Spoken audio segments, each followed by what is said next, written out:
Pablo se levanta todos los días temprano por la mañana y sale a correr media hora para mantenerse en buen estado. Luego viaja 1 hora para llegar a su lugar de trabajo.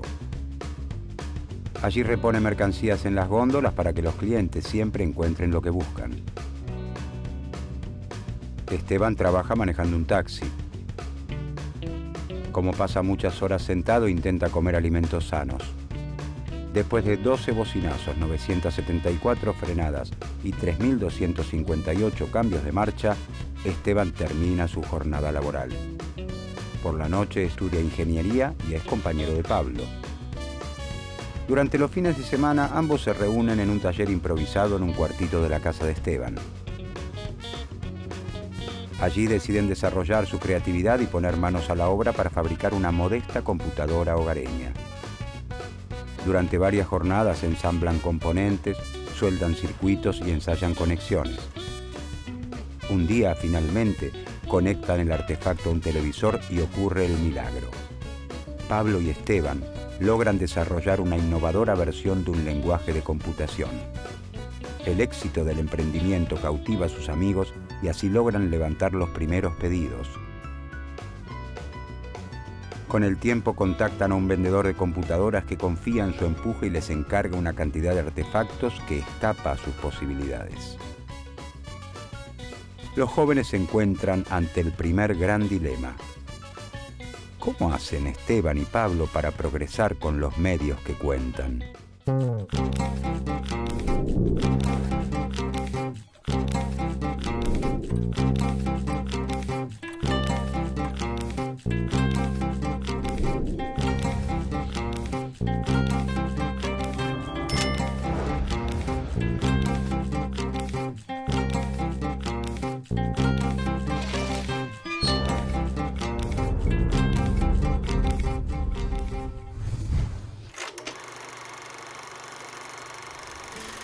Considerado el padre de la economía política, Adam Smith prefiere presentarse como filósofo moral. Nace en Kirkcaldy, un pequeño poblado de Escocia, en 1723. A los 36 años, gana cierto renombre con la publicación en 1759 de su obra sobre ética llamada Teoría de los sentimientos morales, donde enuncia que al ser humano no solo lo motiva el egoísmo, sino también una fuerza contraria y complementaria, un sentimiento a favor de los demás, que llama empatía. Estamos en los albores de la revolución industrial y la prosperidad que Smith descubre en Glasgow despierta su atención, que se concentrará en las prácticas mercantiles de sus vecinos para tratar de explicar como buen filósofo que es el nuevo mundo que lo rodea. Desde 1763, Adam Smith recorre durante 3 años Toulouse, Ginebra, París y Londres. Conoce a Quesnay y a Turgot, los fisiócratas franceses, y a los iluministas Voltaire, Diderot y Benjamin Franklin y sus ideas de libertad que inspirarán la Revolución Francesa. Embebido de este espíritu de época que busca comprender los fenómenos de manera científica, enfrentado al pensamiento religioso, escribe su segundo libro, una investigación sobre la naturaleza y causas de las riquezas de las naciones, que verá la luz en 1776 y será conocido como La riqueza de las naciones. Este es considerado el primer libro de economía moderna y el primero en sistematizar científicamente las bases del capitalismo.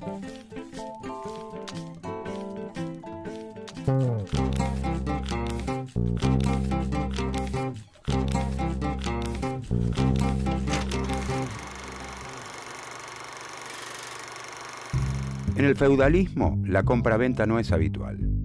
La economía rural, que es predominante, se basa en feudos que producen la mayor parte de los bienes que necesitan y solo esporádicamente se concurre al mercado para intercambiar ciertos excesos de producción o adquirir algún faltante. La sustitución del régimen feudal por el sistema capitalista no se produce de un día para el otro, sino que implica un largo proceso que se extiende entre los siglos XVI y XVIII. La revolución industrial se inicia en Inglaterra recién hacia fines de este periodo. A esta revolución productiva se suman los extraordinarios resultados y descubrimientos de la época que muestran que los fenómenos pueden ser entendidos por la razón humana. Los fundamentos divinos propios del medioevo pierden crédito. Se exigen explicaciones científicas en todos los campos del saber.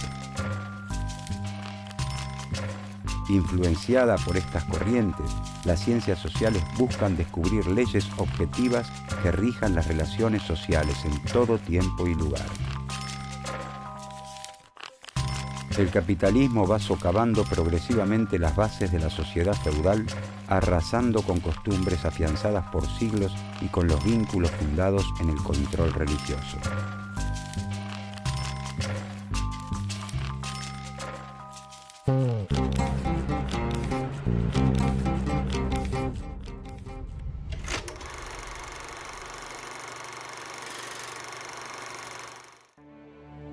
En ese entonces coexisten en Europa distintas formas de producción.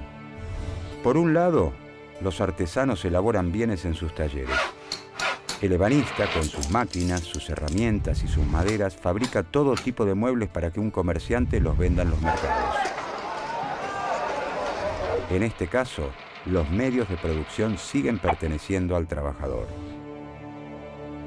El mercader vende los muebles que fabrica el artesano ebanista.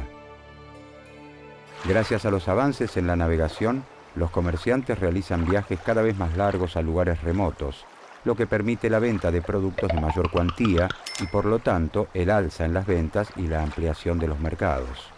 El mercader recibe pedidos de otros mercados, donde se espera que se utilice una madera particular y que los muebles reciban un orlado determinado, con unas herramientas especiales que en Europa no se utilizan. Como la adquisición de esa materia prima y de las herramientas escapa ya al bolsillo del artesano, es el mercader quien las compra y pone a disposición del ebanista.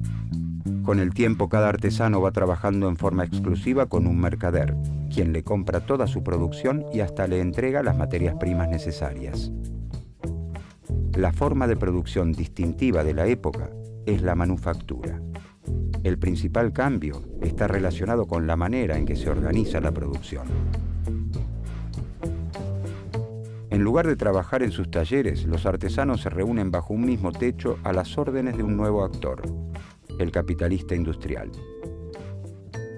Este es el dueño de las máquinas, las herramientas y las materias primas, y le indica a cada uno de los trabajadores qué actividad debe realizar. En una fábrica de alfileres, propiedad del capitalista industrial, un obrero estira el alambre, otro lo endereza, un tercero lo va cortando en trozos iguales, un cuarto hace la punta y un quinto operario está ocupado en limar el extremo donde se va a colocar la cabeza. A su vez, la confección de la cabeza requiere 2 o 3 operaciones distintas. Fijarla es un trabajo especial, esmaltar los alfileres otro y todavía es un oficio distinto colocarlos en el papel. Esta división de tareas dentro de una misma fábrica se denomina división del trabajo. La división del trabajo también se difunde de a poco entre los artesanos independientes.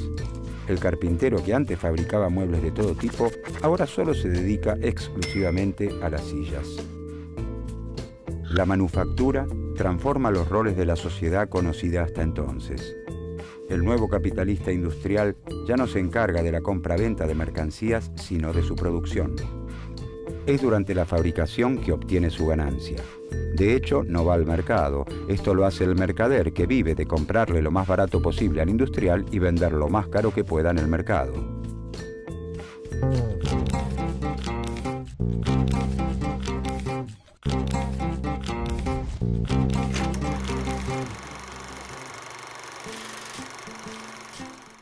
Para Smith, la división del trabajo provoca un gran incremento en la riqueza y en la cantidad de mercancías que produce la sociedad.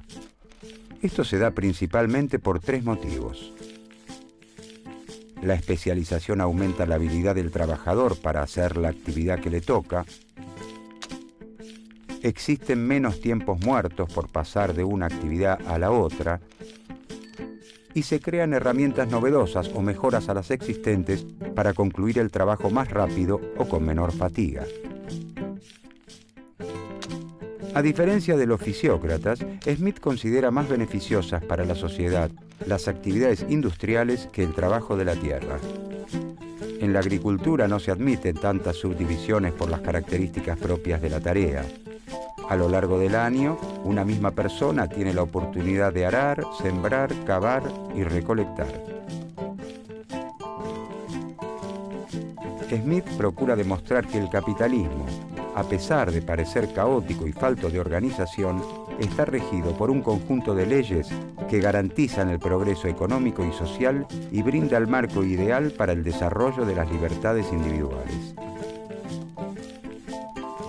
El sistema tiene su lógica de funcionamiento, sus leyes económicas eternas, inmutables y objetivas como aquellas que rigen los movimientos de los cuerpos celestes. La división del trabajo ¿habrá ayudado a Pablo y Esteban a encontrar la forma de cumplir con el pedido de computadoras?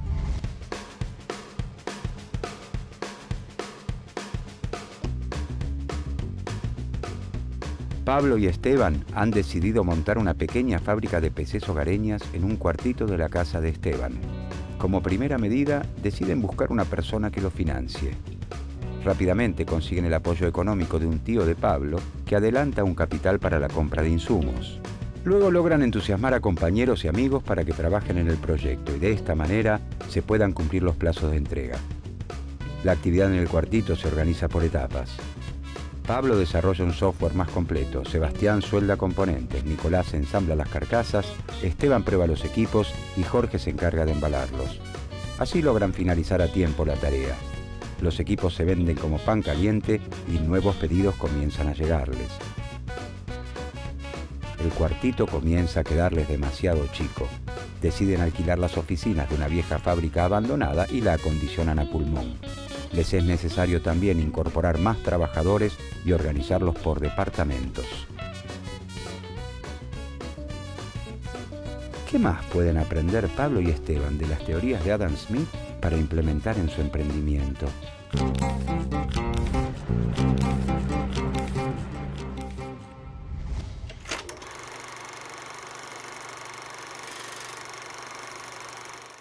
Smith cree que la fuente de toda riqueza es el trabajo de una nación. Pero no todo trabajo crea valor, sino que existe un trabajo productivo y uno improductivo. El primero es el realizado por los obreros, los comerciantes y los capitalistas industriales.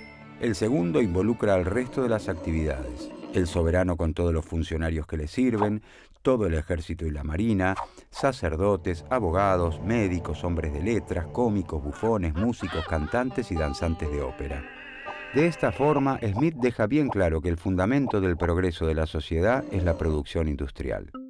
Por lo tanto, para aumentar la riqueza de la sociedad, debe aumentar su trabajo productivo total. De acuerdo con Smith, el motor que propulsa este incremento se encuentra en un atributo propio de la especie humana. Los hombres y mujeres, les guste o no, tienen una tendencia a comprar y a vender.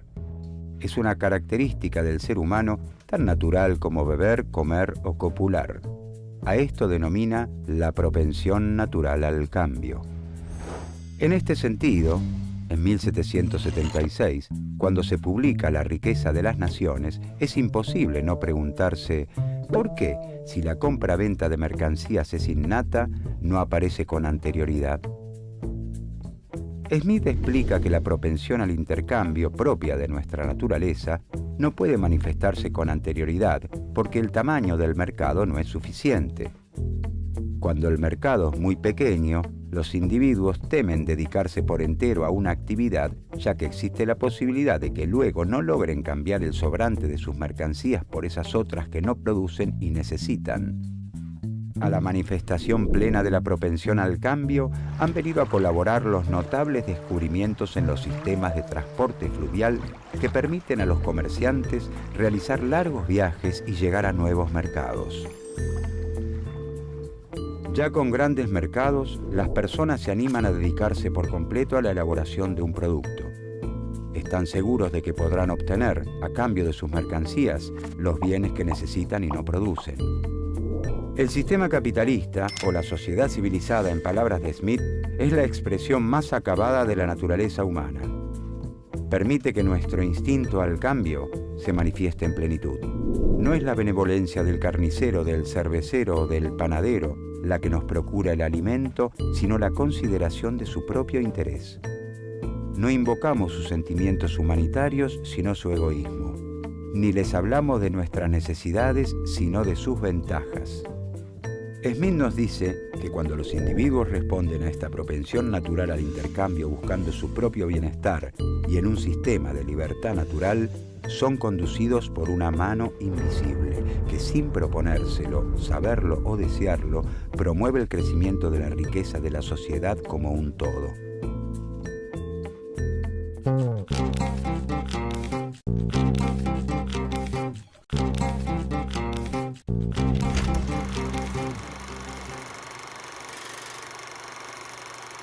Smith señala que las mercancías tienen dos valores: el valor de uso y el valor de cambio. El valor de uso deriva del hecho de que son útiles, pueden satisfacer alguna necesidad humana. La silla tiene valor de uso porque sirve para sentarse. El valor de uso de los zapatos está justificado porque sirven a las personas para abrigarse del frío, evitar lastimaduras y atraer las miradas de los demás. Una cáscara de nuez no tiene utilidad, por lo que carece de valor de uso. Las mercancías también tienen un valor de cambio o precio, es decir, a cuánto las adquirimos en el mercado.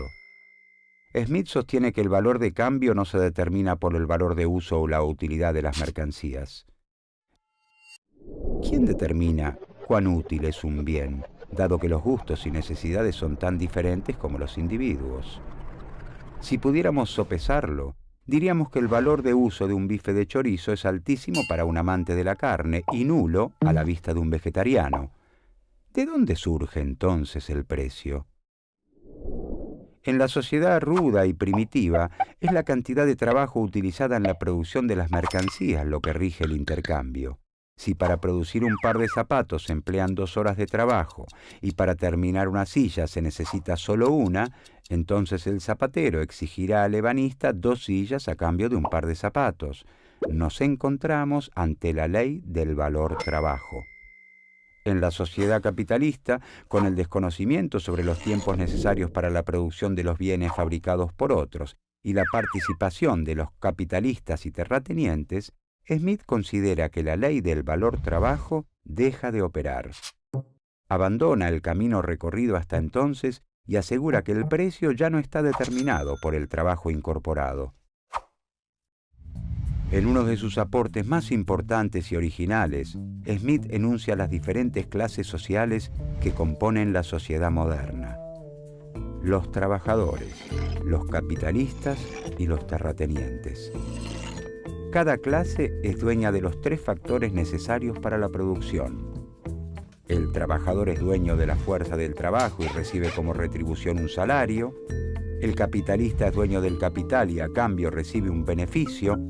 Y finalmente el terrateniente, como dueño de una porción de tierra, recibe un ingreso generado por quienes la trabajan.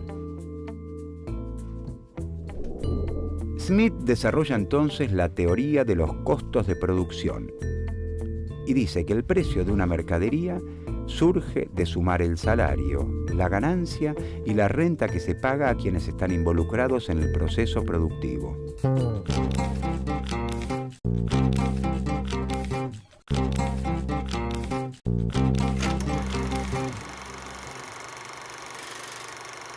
En toda sociedad, según Smith, existe un nivel promedio de salarios, beneficios y renta.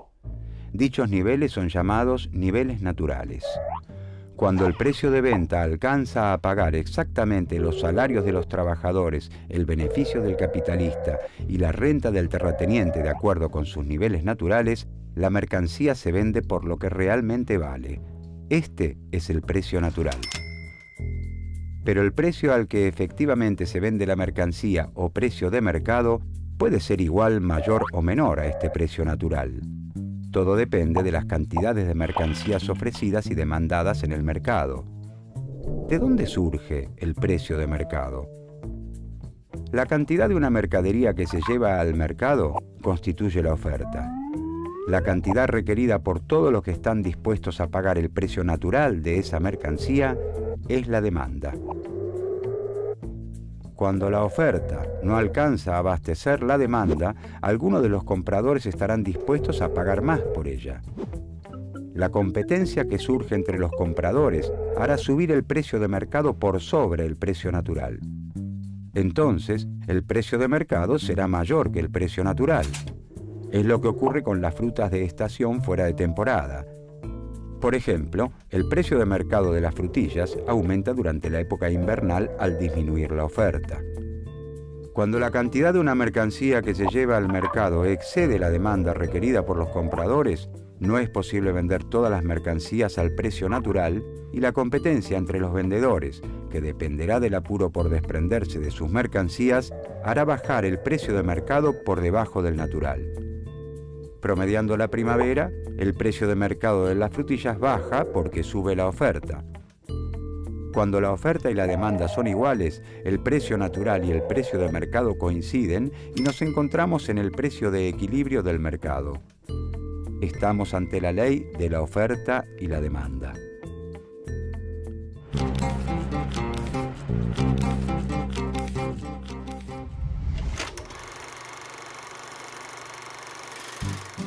Smith reconoce que las consecuencias de la división del trabajo sobre el desarrollo intelectual y espiritual de los trabajadores son desastrosas.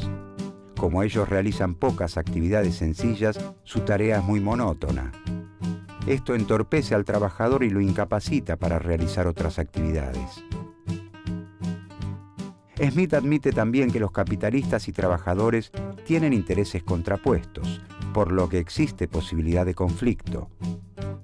El trabajador quiere que su salario sea lo más alto posible, mientras que el patrón quiere pagar lo mínimo. Pero en esta negociación, trabajadores y capitalistas no se encuentran en igualdad de condiciones.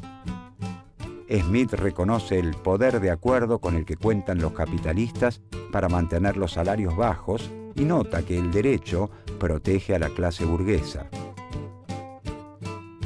Además, el hecho de no contar con las máquinas y herramientas necesarias para producir coloca a los trabajadores en una situación de dependencia con respecto al capitalista. Sin embargo, Smith defiende el sistema capitalista y lo cree necesario para el progreso de la sociedad. Así como cada abeja construye su hexágono sin saber que está construyendo junto a otras un panal, cada uno de los individuos busca la inversión más rentable para el capital con el que cuenta y un orden natural, o mano invisible, lo guía hacia el beneficio de toda la sociedad. Como el interés personal es la fuente del progreso económico y del bienestar general, los individuos deben poder tomar sus decisiones libremente. Smith recomienda la libertad de mercado y la eliminación del proteccionismo alentado por los mercantilistas. Cree que con la libre competencia y el desarrollo de la economía capitalista, no solo crecerá la riqueza de las naciones, sino que también mejorarán las condiciones de vida de los más pobres. Por su parte, el gobierno debe garantizar la defensa contra agresiones extranjeras, la justicia, las obras e instituciones públicas y la protección de la propiedad privada.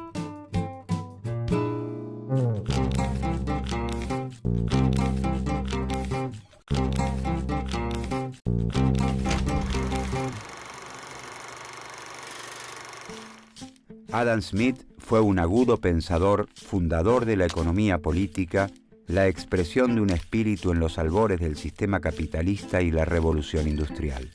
La riqueza de las naciones marcaría a los más influyentes pensadores del siglo XIX y aún hoy sigue inspirando a los defensores del libre mercado.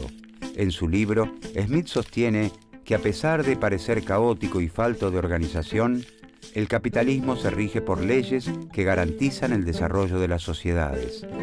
Y son esas leyes las que Smith, a través del método científico, busca describir.